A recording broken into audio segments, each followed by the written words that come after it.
গত 5ই আগস্ট বৈষম্য বিরোধী ছাত্র আন্দোলনে গিয়ে নিখোঁজের 9 দিন পর শনাক্ত হওয়া মোহাম্মদ আমানতের জানাজার নামাজ নারায়ণগঞ্জ শহরে চাষারায় বাগে জান্নাত মসজিদে অনুষ্ঠিত হয়েছে।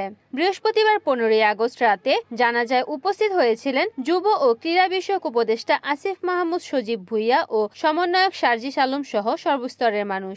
এর আগে শহীদ আমানতের প্রতি শেষ শ্রদ্ধা জানান বৈষম্য বিরোধী ছাত্র আন্দোলনের সমন্বয়ক বৃন্দ, রাজনৈতিক দল সহ বিভিন্ন শ্রেণী পেশার মানুষ।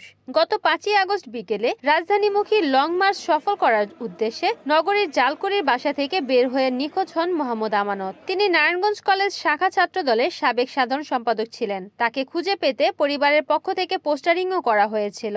9 দিন পর 14ই আগস্ট ঢাকা মেডিকেল কলেজ হাসপাতালের মর্গে তার লাশ পাওয়া যায়। আমানতের মুখে ও শরীরে গুলিসহ আঘাতের চিহ্ন ছিল।